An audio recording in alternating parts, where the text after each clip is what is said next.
Kementerian Pertahanan Rusia baru-baru ini merilis sebuah video yang menunjukkan detik-detik penyerangan terhadap kendaraan militer Ukraina. Rekamannya diunggah di akun Telegram @emoderasia pada Sabtu 11 Januari 2025.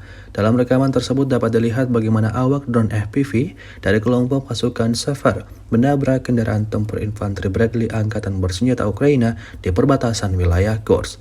Kontrol objektif terhadap penghancuran target dilakukan secara real-time. Hasilnya seperti yang tampak dalam rekaman, hingga video ini beredar beragam respon diberikan warganet.